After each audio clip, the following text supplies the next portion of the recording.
Hello Canada, welcome back to another edition of the Canadian Citizen Journal. I'm your host, alias to Guy. I have to apologize everybody, I got a little bit of laryngitis here. I'm just getting my voice back. I hope everybody had a great long weekend. We're gonna have a few things that we're gonna go over here today. First, I just want to thank all of my regular subscribers that actually had their notifications kicked in and watched the last couple episodes.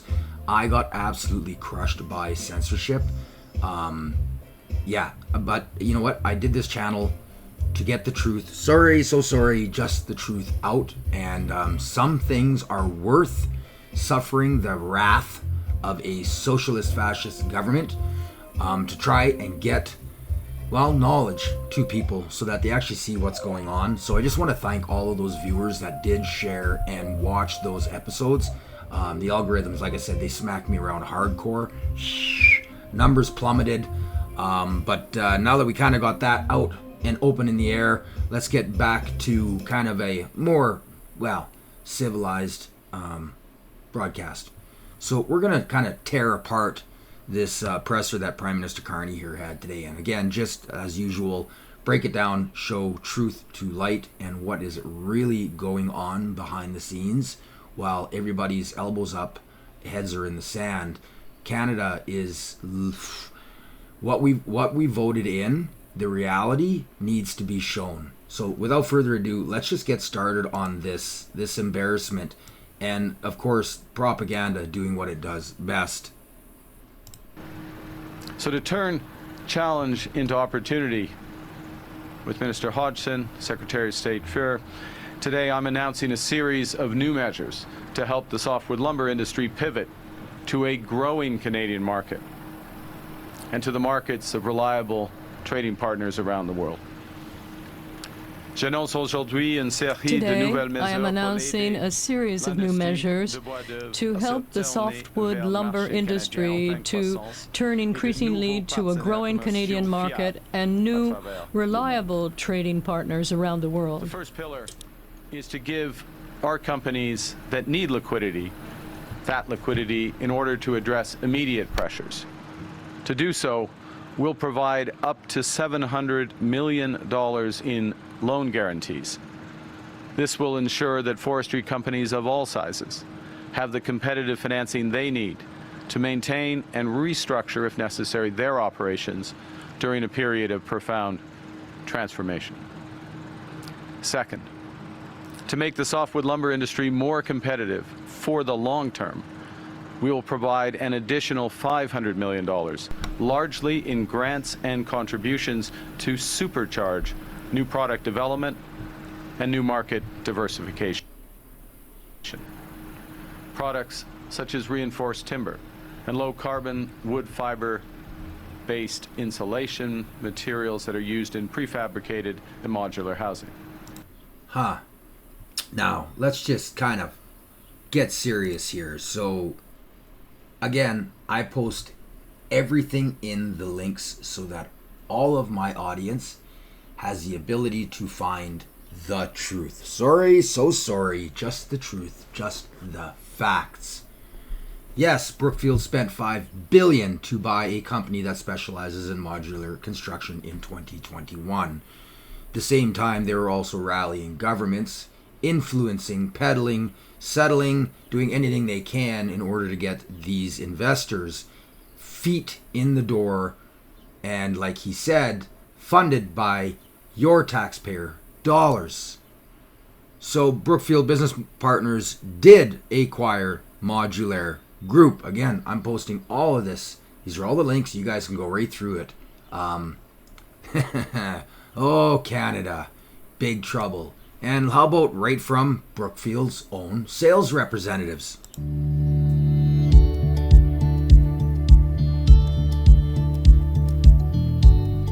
Do these look familiar? In December 2021, Brookfield acquired Modulaire, a leading provider of modular solutions across Europe and Asia Pacific. By the way, if you look carefully at the date, this was released 2 months ago. Coincidence? I think not. For $4.8 billion. Modulaire addresses diverse customer needs by delivering cost-effective, environmentally friendly, temporary workplace solutions. Serving over 50,000 clients in industrial... Did she say temporary workplace? Interesting. Infrastructure and public sectors, the business operates a vast network of approximately 150 service centers across 23 countries, holding a fleet 4 times larger than the next European competitor, and is the sole pan-European player in a fragmented market. Its model maximizes fleet efficiency, repurposing units multiple times to address a variety of customers' needs. Modulaire has strong ties to Brookfield's ecosystem as a supplier to real estate and infrastructure operations. Listen carefully. I'm going to show you just how deep these ties are, and through this presser with Carney, where your tax dollars are going to supply rental properties, because you will own nothing and you will be happy. Leveraging our expertise, we've driven significant growth, enhancing margins and cash flow with improved operations, commercial execution, and most recently, a dynamic pricing strategy that adapts to market conditions in real time. A key component of Modulaire's success is value-added products and services, which offer customers a one-stop shop solution with add-ons like furniture, heating, and other amenities for their space requirements. Right, because they are also invested in heat pumps, where more government taxpayer subsidies are gifted out to these corporations who charge just crazy prices for their products, making up, 13 to 1,500% markups when they're selling it to the government through these programs. Where does all of that gravy train money go? Right to Brookfield's investors. Thanks, taxpayers. Brookfield's expansion of these services has allowed Modulaire to deliver highly customizable solutions, while our operational improvements have driven efficiency across the business. From service center consolidation to procurement enhancements, one of the key tenets of our investment thesis includes growth through acquisitions, with one tuck-in completed so far and additional accretive opportunities under consideration. As a sustainability leader, Modulaire is well positioned for the global efforts governments and corporates are making towards net zero commitments. Modulaire promotes a circular economy with green units that reduce carbon footprints by 70% and are 96% recyclable, usable up to 20 times in their life cycle. Looking ahead, we're excited about Modulaire's growth trajectory as we continue operational and commercial enhancements to further solidify its market-leading position. Yeah. So when a $325 million manufactured home community deal by Brookfield Asset Management goes unmentioned by manufactured housing industry, trade media, bloggers, insights, plus MHVale market updates. Again, this is a great article. It exposes kind of the subsidies, the manipulation of the market, and the evil that these investors, how far they will go to rob the peasants blind. I'm going to go back to this. Listen. These investments will increase domestic processing and value added, particularly as technology changes the way we build. This new funding will include initiatives to support indigenous-led forestry business development and diversification, something that Gorman has stood behind for decades. Third, we will be our own best customer by relying more on Canadian lumber, Canadian softwood for Canadian projects. Canada's new government has a strong mandate to get big things built faster.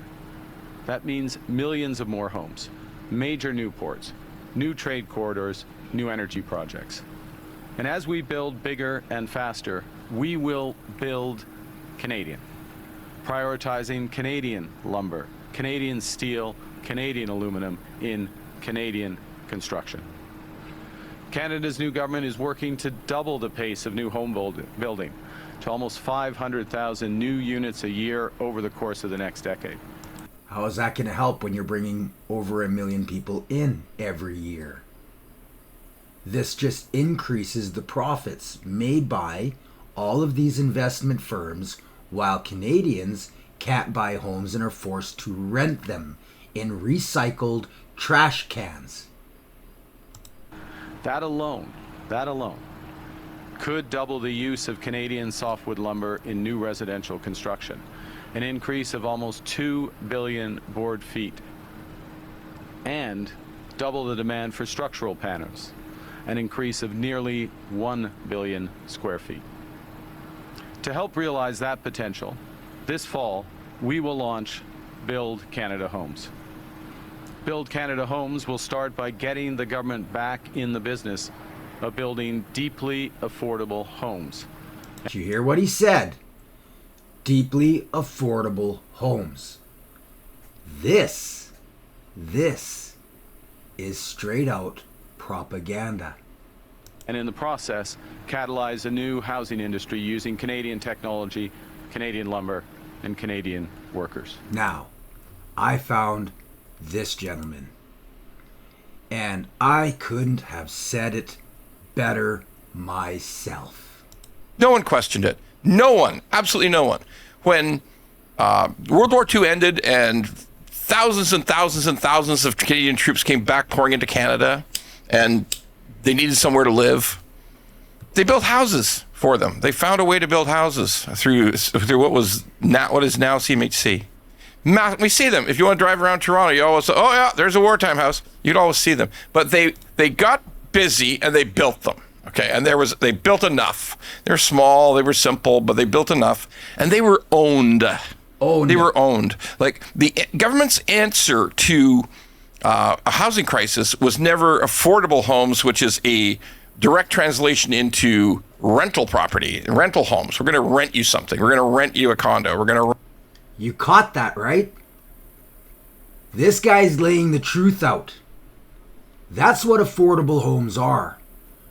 They're not for you to own. They're for the investors to own. They're the ones who make the profits. Your money just keeps coming and coming and coming. There's no end to your payments. You will own nothing and you will be happy. Rent you an apartment. We're going to rent you a townhouse. No. Back when the World War II ended and this huge, enormous burst of building of homes occurred, it was only meant for people to buy them and own them and live in them. That's it. It wasn't about rental or anything like rental or any kind of subsidized anything. It was, we're going to build you a home for you to live in. Because that's all those soldiers would take. If somebody said to them, yeah, we're going to try to think of build you some slums to live in, they just would have gone back and looked for their rifles. Okay? Like, it was no option. This was not about, they'd fought and put their lives on the line for a country and a way of life. And it wasn't going to be, we're going to come back and be rent slaves. Okay? No. So, for all this time, it hasn't even been a question. Nobody would consider it. But today, government is actively considering it. We watch them considering it. When you hear the Prime Minister talking about building 500,000 affordable homes, he didn't say, we're gonna increase home ownership by 500,000. He never said that because he doesn't mean it. He doesn't know it. He doesn't expect it to happen. So what is it? So it was just a given for 100 years. What the fuck happened? Well, we all know what happened.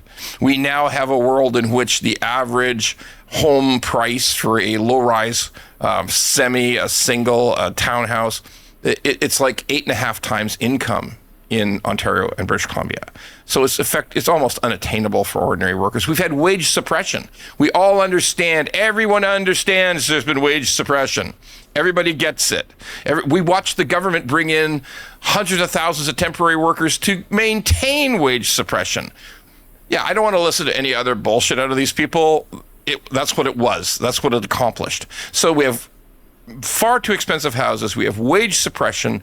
We have this incredible difficulty to save up enough money for down payment because the down payment's huge. You just need this huge down payment. It's not easy like it was when houses were only 3.5 times your income. So we have general unaffordability. Inflation just keeps nibbling away at your paycheck, whether it's groceries, whether it's your property tax went up, whether it's your home insurance went up, whether it's your car insurance went up, whether you need a new car, and holy shit, look at the price of these new cars.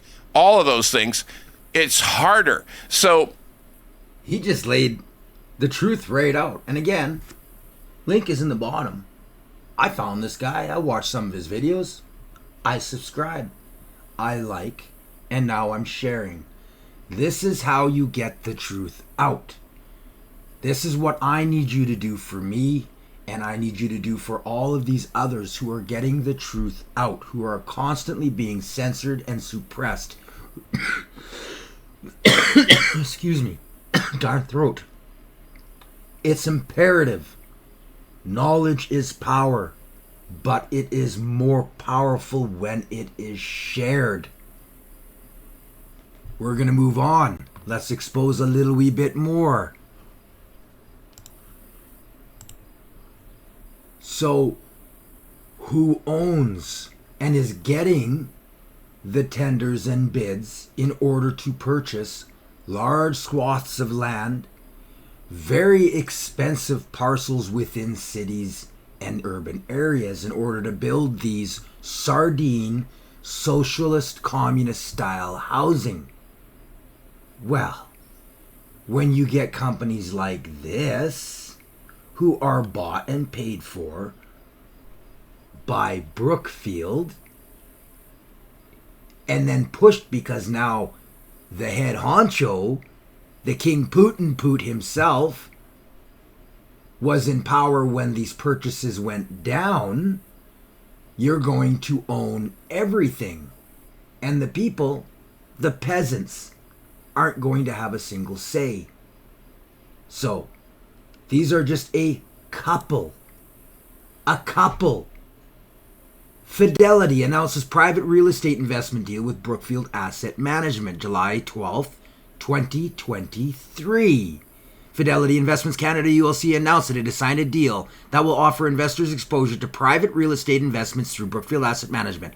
Under the agreement, Brookfield Asset Management will invest in and manage a portfolio of Canadian real estate assets on behalf of Fidelity. The company says it plans to allocate the portfolio to a number of Fidelity private investment pools and is exploring other options. Blah, blah, blah, blah, blah, blah. I do a little bit of research, I do a little bit of digging. I'm only going to show you just one of these people. Oh, Zhi Jan. She's a partner. Interesting. Zhu focuses her practice on the acquisition, disposition, and financing of commercial real estate, including development lands, shopping centers, office towers, and hotels. She has extensive experience in sophisticated partnership, co-ownership, and other joint venture arrangements for commercial real estate projects. Zhu understands clients' businesses and industry and consistently provides creative and pragmatic solutions to help achieve client businesses. Blah, blah, blah, blah, blah. The fine print people. Zhu is a member of the firm's Asia Pacific Steering Committee and is fluent in Mandarin. Zhu is also a frequent contributor and advisor to various Toronto-based organizations and businesses serving the Chinese Canadian community. You wonder why those 11 MPs still haven't been named and thrown out? You wonder why all of the head honchos of all of the policing organizations that are all appointees of the Liberals aren't looking into this? You wonder why the media isn't talking, especially with what happened and how I exposed Paul Chiang months ago during the election? People. Elbows up isn't Canadian. It is a brainwash tactic used by socialist, fascist, and just dictatorship just the most evil people. And Canada, a majority obviously, fell for it. But oh, don't worry. We're not done. Because then there's First National Deal. Brookfield beefs up Canadian mortgage businesses in a big way. Brookfield is getting into the Canadian mortgage business in a big way, teaming up with Birch Hill Equity Partners Management Incorporated to buy a majority stake in First National Financial Group. Again, I post all the links below. I urge you, read this over. This is absolute insanity. So now they're investing and own the property. They're part of the banking system giving out the loans. They own the businesses that are building the houses. They're in the politics that are setting precedent and changing laws in order for them to build crappy homes. They're actually changing code, which he goes on later on to say how EB just changed all this code so that we can start building high rises out of lumber. What's the lifespan on those, do you think? Oh, this is how they make money. This is all a for-profit scam. Let's move on. Expose some more. Carney. Thank you. My name is Claudia Van Emmerich. I'm with Global News. My question for you is that the Trump administration has increased the general tariff rate as well as double tariffs on steel and aluminum, yet your government has not retaliated. How do you justify it to Canadians who have... Did you hear what she said? Really? They haven't retaliated. voted you in to be elbows up against Trump, that your government has not fired back, that you have not retaliated? Thank you. Okay. This is propaganda. You follow in, you lead in with a complete lie. You make it sound like it's the truth. But then you have to make it sound like you're doing your job and you're being investigative and you're poking the bear, and you follow it through with a little bit of an insult, the elbows up, and this is what they do. This is the curtains, right? All they're doing is they're opening up and they're sticking their head through. They're not actually showing you or telling you the truth of what is going on. I'm not even going to finish the rest of this little wee crap clip. Let's just get down to the seriousness of it. So, what day did Carney scrap the carbon tax? Well, it just so happened it was March 14th. And at that time, he didn't tell anybody, but I did, previous episodes, that he had dropped all of the tariffs. Interesting. So now there's no counter tariffs. And then what does he do right after he drops this carbon tax? Well, check out the date. March 4th, 2025. Effective. All of this was preset. He knew that by March 14th, these tariffs were going to start to impact. This was pre-done, people. He put these tariffs in, then he gets rid of the carbon tax, so Canadians don't see the actual economic damage, we'll say carnage, that the carbon tax was doing to Canadians. It was all done to close the curtain, to stop the reality of what was going on. And what all is taxed, what all is tariffed, the news like saying, oh, well, there's hardly any tariffs at all. It just so happened that it was also done spitefully, because they were trying to cover the carbon tax change and what it was actually costing the lowest income people by a large margin, and slowly less and less as you got rich. The rich didn't feel a thing. The worst felt were those who thought they were getting checks.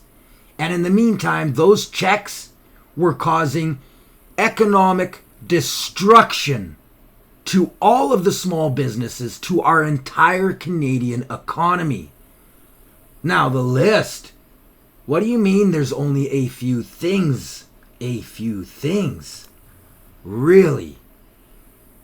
Meat, edible, offal, you just keep going through here, just goes on and on, more meats, okay, pigs, fat, poultry, we go through this, milk, cream, not concentrated, blah, blah, blah, blah, blah, keep going, yogurt, buttermilk, right? These are all the staples, these are all the things needed for a healthy diet. They're part of the frickin' food program, for crying out loud. And anybody who wants to live healthy, these are a lot of the things that they eat.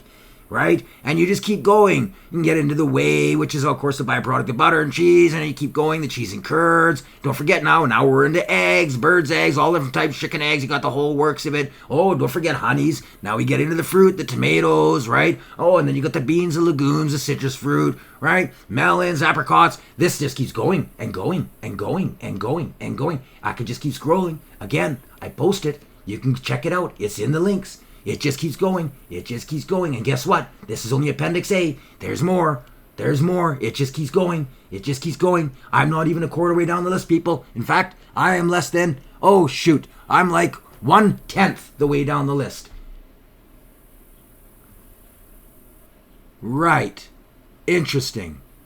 So, while all of this is going on, Thank you. Thanks for the question. I think the first thing to recognize is, and I said this in my remarks, but I'm going to repeat for emphasis, which is that 85% of the trade between Canada and the United States is tariff-free. That's our exports to the United States, that's U.S. exports to Canada. And we recognize that. We recognize very much the United States reaffirmation of this core element of CUSMA, or what they would call USMCA. So it's important to preserve that. It's important to reinforce that. And part of our discussions is about that. We are also very cognizant that... So all the things the rich can buy aren't tariffed, but all the staples of life needed that are taking up the majority of our paychecks is tariffed. In about 9 months from now, the first review of USMCA, CUSMA as we call it, will begin between the three parties. So there's a bigger picture there. The third thing, just from context, is we have always said that we will apply tariffs where they had the maximum impact in the United States and a minimum impact in Canada. And so we don't automatically adjust.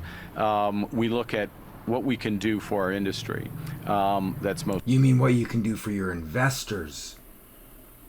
So while Canada is in the economic trash, companies are fleeing to the States, investors are investing in record amounts of money, including countries, record amounts of money. Who is going to profit from what's going on right now? Well, it's those who are invested in American companies. And who's invested? Who's 97% of whose multi-million-dollar portfolio is invested in the United States? Well, once again, that would be Mark Carney. And again, I will share this. You can go right over the list. He's already involved in, from how I can calculate so far, over 60 conflicts of interest.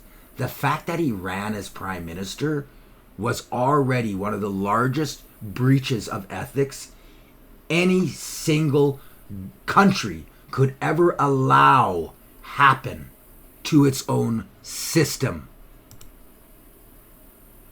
Increasing overlap in Carney's policies and Brookfield's interests. This is another very good article after Liberal leader Mark Carney announced that Canada's future lies in prefabricated modular housing. Online critics, blah, blah, blah, blah, blah, blah, blah, blah, blah, and it goes on, and it goes on, and it goes on. It's a great article. Posted below. I urge you, read it.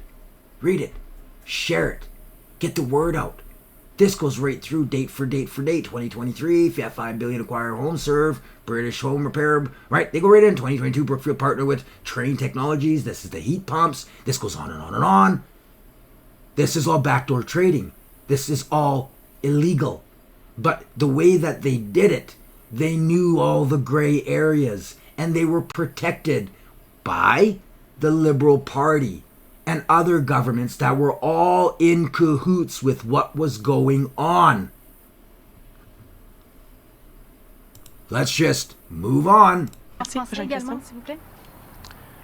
On va prendre la prochaine question. Merci. Prochaine question. En français, si vous pouviez répéter la réponse en français. Could you repeat the answer? So she wants him to re-answer that in French. In French? Is that your Je la question? pose en français. You only get the one question.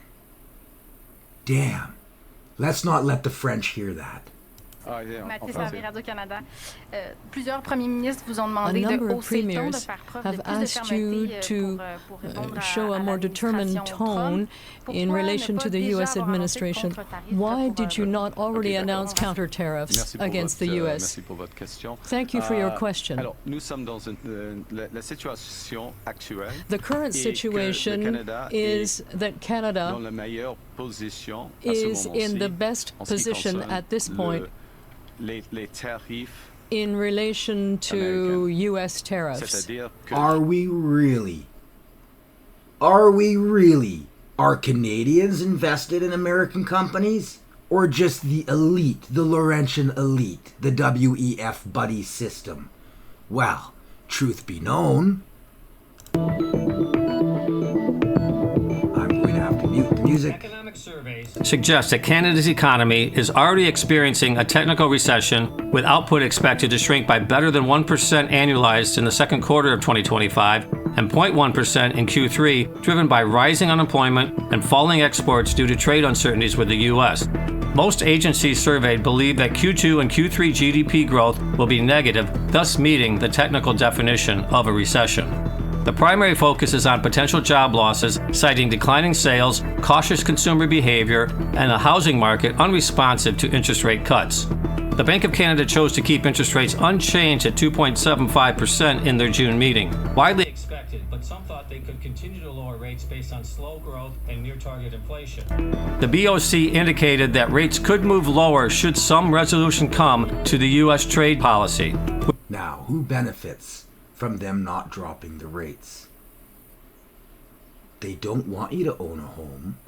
They don't want the world, or especially our country, to be affordable.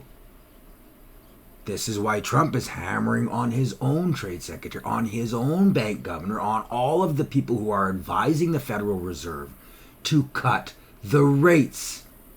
People need the relief. Forget the rich. They don't need it. It's the middle and lower classes that are being decimated. We don't have a middle class in Canada anymore. It's gone. It took all of 6 years for the Trudeau turd liberal fascist government to completely decimate the middle class. It's gone. Now you have those living below the poverty line and those living in poverty. And then you have those who are fortunate enough to be able to make life just work day by day. $100 with insolvency? Read it. Canada forecasts recession by third quarter. And these guys are out to lunch. We've been in a recession for over a year and a half. And if you follow any part of any type of books on learning about the economy, 4 losses, recession. 4 more, depression. We're in a depression. This is why the government is forced to spend billions of dollars, because they're trying to hide the truth from the people, and it's only making it worse. Carney's set to spend more money than the turd spent. Shares of Brookfield Corporation, BN, on the TSX have risen by more than 50% over the past 52 weeks, and this morning the company has issued fourth quarter results. For a close look at those numbers and the stock, we're joined by Christopher Ballard, Managing Director of Czech Capital Management. He's joining us from Mission Viejo, California. Chris, thanks a lot for joining us. Nice to know somebody's making money. What's your take on these numbers, and what do you look at primarily when Brookfield Corporation releases results? This is not really an earnings per share story in terms of what moved the stock. What are the key lines you go to? There's a lot to look at when it comes to Brookfield Corporation. They have quite a few subsidiaries that are also publicly traded that we look at closely. One of their biggest ones is Brookfield Asset Management, which reported yesterday as well, and they reported fabulous numbers. So what we're looking at is distributable earnings from these businesses. We're also looking at the general net worth of Brookfield Corporation and how it grows over time. But yesterday, when Brookfield Asset Management reported, which I had a chance to dive into those numbers a little bit more, you're able to see that they were raised about $135 billion of new capital that they're able to deploy. When Brookfield Asset Management deploys this capital, they earn higher rates of return than other subsidiaries do, and so it's really accretive to the bottom line for Brookfield Corporation.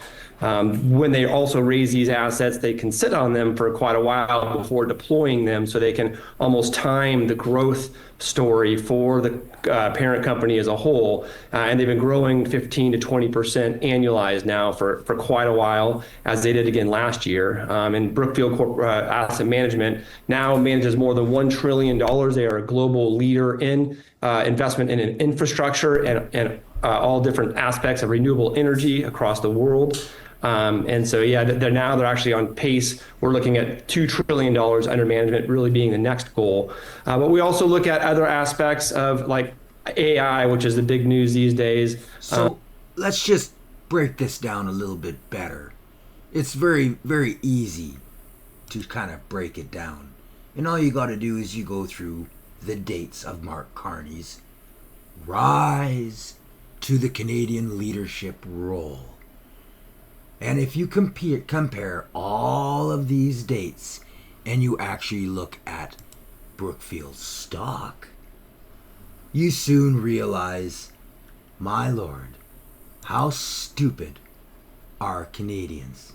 Well, uninformed is a better way of putting it. They're left in the dark. So, truth be known, here we are. And if you go over the dates, let me just change the screen for you. So you can start back here.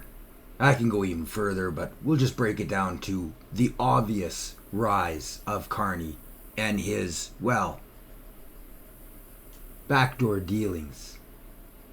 So August, this is this beginning area here. This is at the very beginning where they confirmed that he was now helping the Liberal government with, finances and investments for the Canadian government in order to get us back straight again. And you notice right away, all of a sudden, Brookfield stocks start to rise. Then there is rumors of him maybe running as the next leader of the Liberal Party if there's an election and Trudeau steps down. There's a big spike. And then you keep going and you go, well, January. Boom.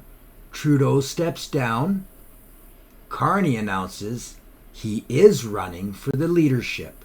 And a huge spike. Then you run into the election with a little wee bit of uncertainty and he is elected. Actually, no. He was already won.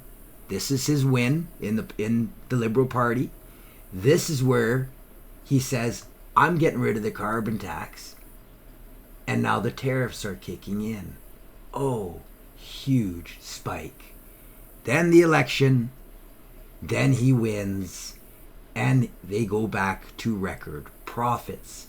And now the kicker to all of this is, let's look at, well, today. Right here is where he made his announcement. They knew what his announcement was. Stocks were going up. This is all backdoor inside trading, people. Now, of course, I have no proof for it, but you can see it in the numbers. Go to the 5-day. Take a look at it. It's all here. This is 5 days. What happened? What happened? Oh, right, the whole tariff thing, right? The Trump uncertainty in the market. And then, boom, it starts to go up. Why? Because all the investors already know what's going to happen. Their glorious general, they know, are looking out for them in their best interest. And then again, stocks start to soar. This is all. We have a leader who is so compromised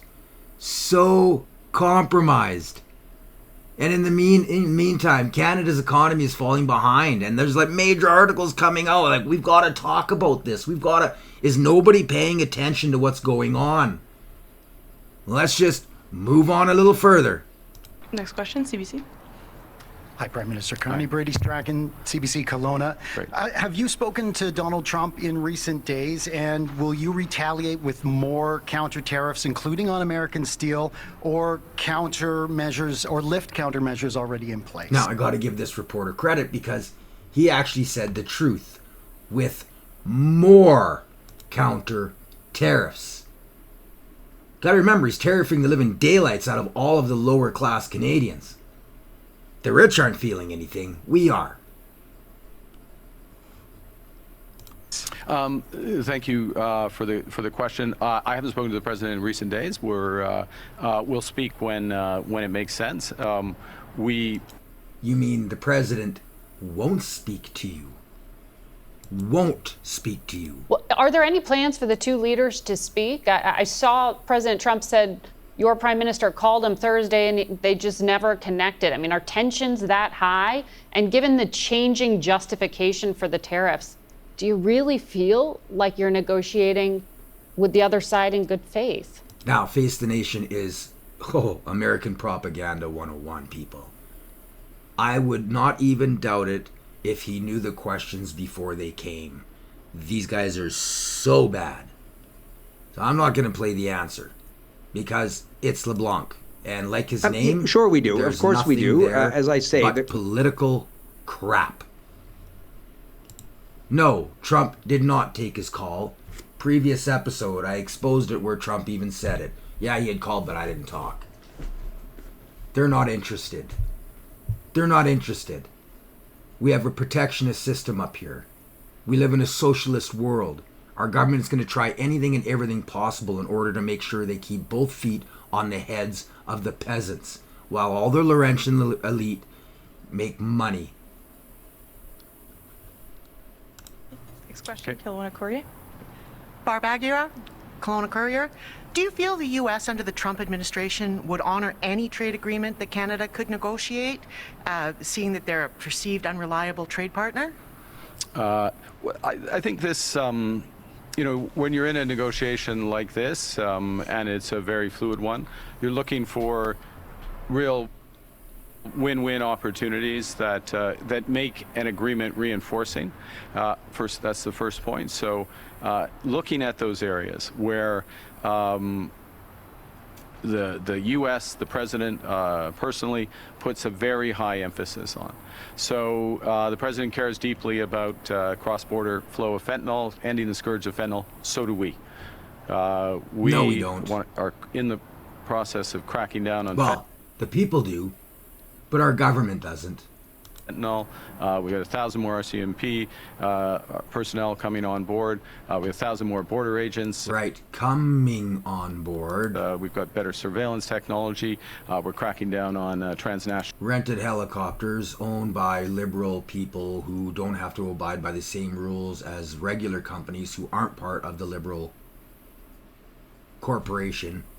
Again, previous episodes, I blew the lid off of this one too. This whole thing's a farce. Now, I'm just going to play you two little wee clips here. But you heard Ambassador Greer say because Canada retaliated to the initial tariffs, so all the way back in April. Listen carefully. This is propaganda. When Prime Minister Trudeau was in office, you're paying the price now, even though you have a new government in place. A new government in place. Do you hear all of this? This is propaganda.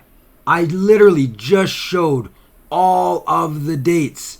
They're all here. None of this was Trudeau. March 4th, who was in power? It wasn't Trudeau. Now, do you think LeBlanc would have the decency to correct her? No, this is why I say I'm sure these questions were already pre-talked. They'd known.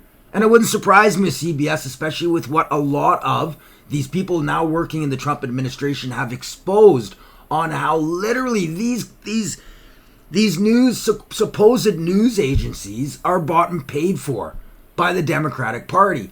Kind of like what's going on here in Canada. It wasn't Trump or Trudeau. It was Carney. Do you think, honestly, we could get a little bit of honesty? No. No, it won't happen. If that's the issue, why not make that concession and pull back? So, Prime Minister Carney, our new Prime Minister, has... Our new Prime Minister. This is all a new party, right? This isn't the same Jack A that has been, following Trudeau's, holding up Trudeau's back end for the last how many years? No, this is a new LeBlanc. He just looks the same. He's a twin from a separate mother or something. I don't know. It's a brand new party, I guess. We think built a very business-like, respectful relationship with President Trump. We think that's obviously very important to Canada, and we think to the United States. We're dealing with, take for example, the steel sector. Oh, no reality, no correction, no explanation, no accountability. That's why I'm here. The dates are there. That's a government website. And the worst part about all of this, and this just gets right out of hand, okay, is that they know what's going on down there. They know what's going on down there.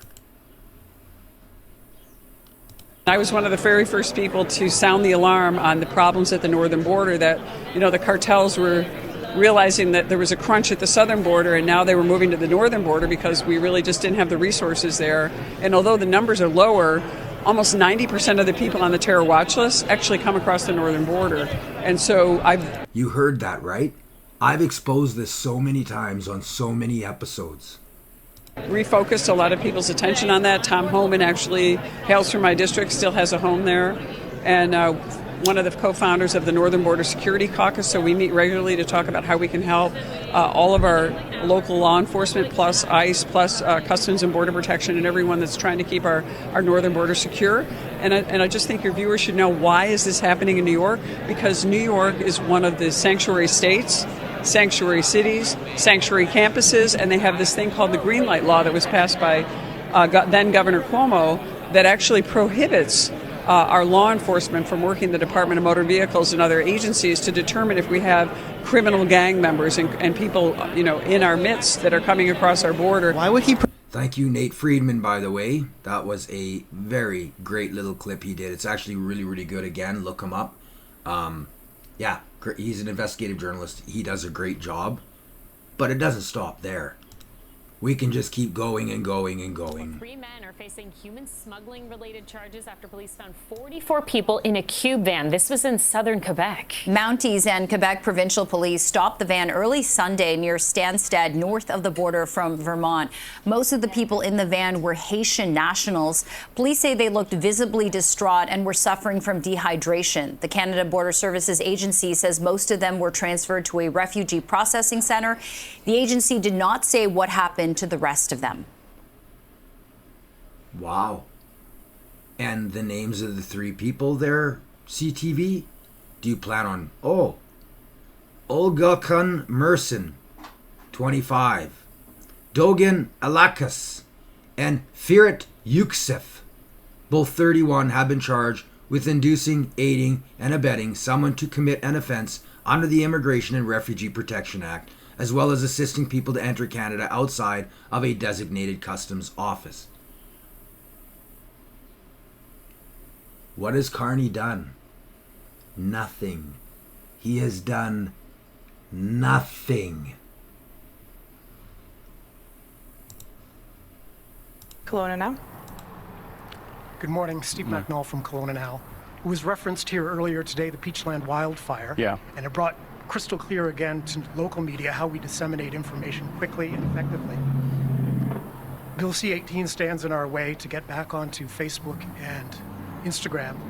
Are the Liberals looking for an alternative or rescinding that so that we can get that news back on those important platforms? Now, for those of you that don't know,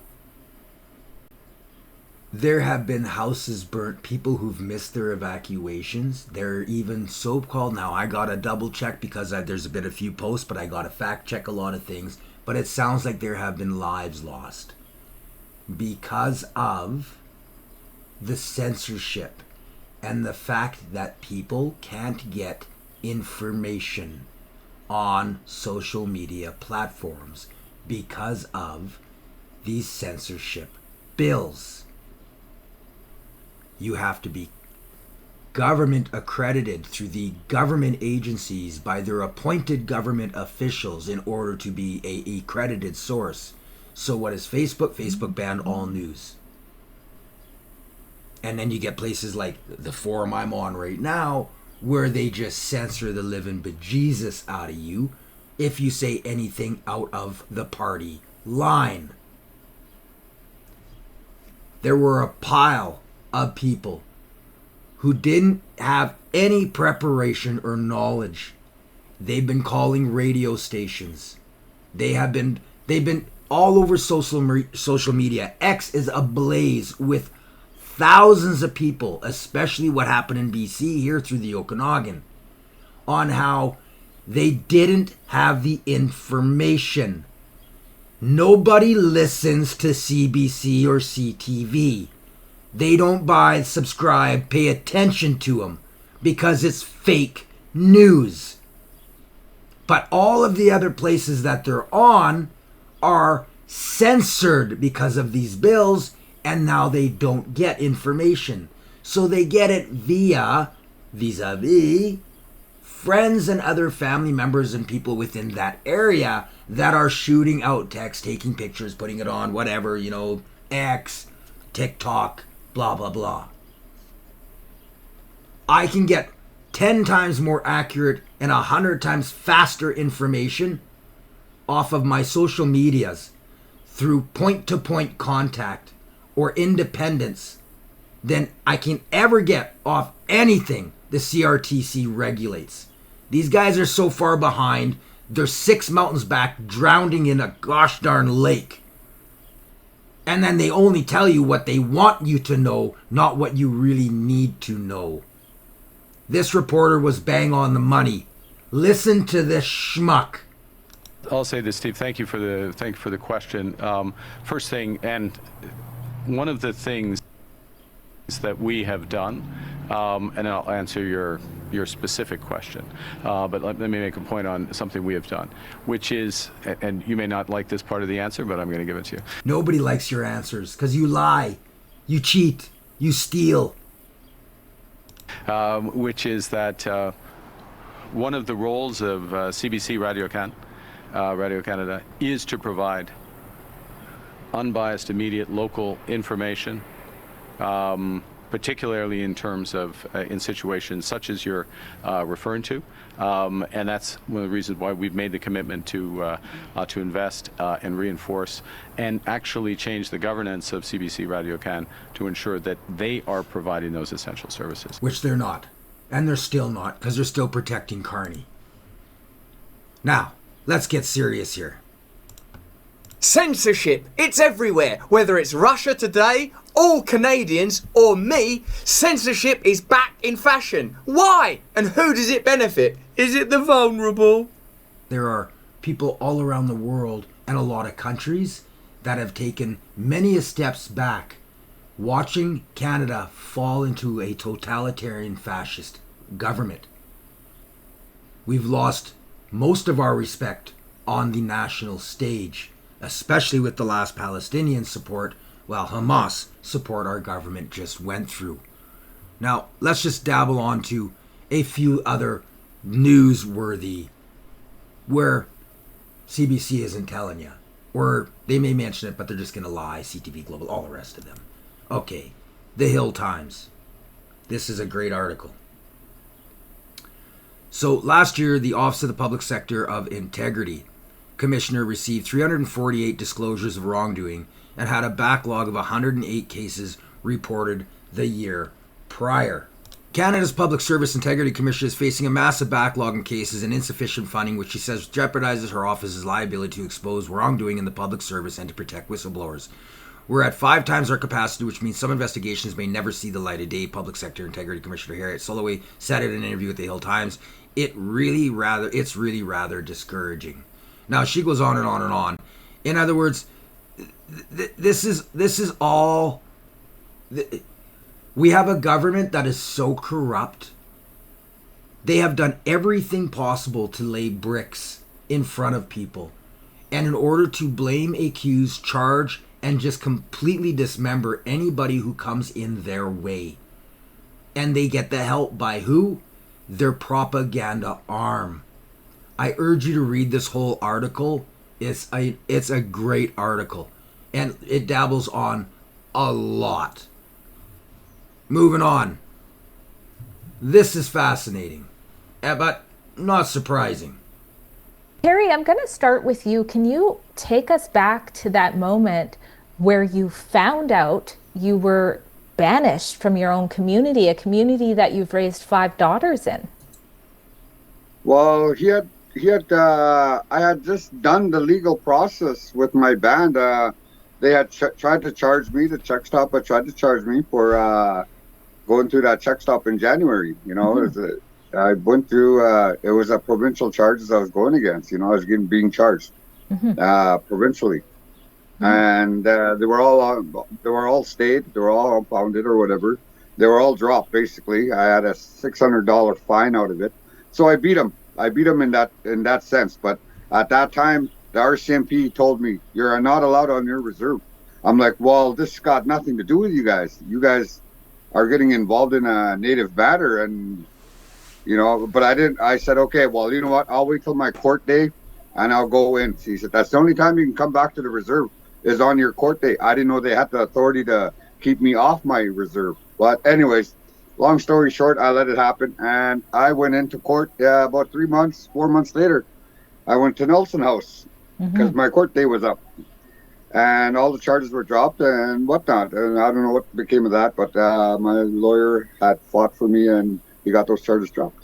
And they were unfounded. And that's when I said, well, now what? So I went back to Thompson that day after court. And then I came back. I tried to come back. And that's when they told me, hey, Terry, you're not allowed back in the reserve. I said, by who? I said, I just finished going through the court system. I said, the provincial courts had to charge me and I'm done with that. And they said, no, by the band. The band doesn't want you on the reserve. I said, I live here. Yeah. I said, I'm on. Okay, so this is a long clip. I urge you to watch it in its entirety. They banned this guy. He fought the stupid court case. He won. And then his band decided, no, you're not allowed here anyways. So now they have a constitutional lawyer on there. Really good lawyer, by the way. He's fighting for it. This is disgusting. You're not allowed to go to your own home, your own birthplace, where you raise a family. This is a good, dignified human being. He's been working at a mine for years, has no drug trafficking, alcohol problems, nothing, no criminal record. The guy is clean. And yet the reserve chooses to boot him off for 5 years. So this is going to be huge. I'll be following this. I urge you, watch it in its entirety. You want to see the stupidity, the power separation between a dual governance system that uses each other in order to push their own agendas that break every single charter right we have as Canadians. They broke it. And the constitutional lawyer goes right into it and he does a great job dissecting it. Moving on. Montreal Pride Chair resigns amid backlash for barring the Jewish LGBTQ, KKPT, PCS, whatever group from the parade. Yes, she stepped down. Now, interesting, isn't it? Why? Well, probably because there's a lot of Palestinian protesters there and these idiots are choosing to take the wrong side, like our government is doing. No surprise, though. No surprise. Mark Carney was there anyways, marching around with guys half naked and their asses ripping out. I'm not even going to show you the picture because it's absolutely disgusting, and I would get censored because it's X-rated. A Canadian Druze is asking Ottawa to intervene. He says that they were banged in the head. There's a total genocide going on in Syria right now. This is all put on by the new leader who was part of the ISIL, ISIS, Al-Qaeda, and now he is the new government. They are going around and they are systematically genociding any religion that has any affiliation, part of history, or even recognition towards part of the Israeli Judaist religion. They're knocking them all off. We're talking thousands upon thousands of people are being, like, just mass graves. Nothing's being spoke of in the media. I mentioned this on one of the previous episodes when I was talking about our government in Palestine. This is a whole show in itself. I'm going to wait and get my algorithms back up here, get my viewership back up, try to appease the censorship gods, and then I'll be talking a lot about this and giving a lot of links so that you have the ability to actually see what's going on. And then, of course, you've got the reality of where our government is pushing us and what the news isn't. How did dozens of brand new electric buses end up in this bus graveyard, where they eventually burst into flames? This is the Midvale Depot in the Nicetown neighborhood of Philadelphia. Behind the depot, there's a massive parking lot that SEPTA, the regional public transit system, uses to store decommissioned buses. In June, a massive fire broke out that destroyed dozens of the buses parked here and revealed a major boondoggle that the city had been trying to keep quiet. So this story starts back in 2019 when Philadelphia bought 25 new battery-powered buses that cost $24 million. And even if you don't live in Philadelphia, you helped pay for them because the federal government chipped in a $2.6 million grant. Less than a year later, those buses were mysteriously removed from city streets. It turns out that SEPTA inspectors had found serious structural problems with the buses, and they eventually sued Proterra, the company that built them. While that lawsuit was ongoing, the buses were just sitting here unused. Meanwhile, the federal government issued a recall order for over 400 Proterra buses because of a battery defect that could potentially cause a fire. And other cities using Proterra buses pulled them out of commission. Proterra declared bankruptcy in 2023, and then in June there was that huge fire at the bus storage lot in Philadelphia. The cause of the fire, well, you could probably guess. It was the lithium-ion batteries in one of those Proterra buses. So after spending $24 million... Now, why am I showing you this? Because this is American. Well, the Canadian government and Proterra have been closely involved in the transition to electric buses. Of course, they have been helping these cities to get electric buses. And they've been going through, well, Proterra. And what's going on with all of these buses?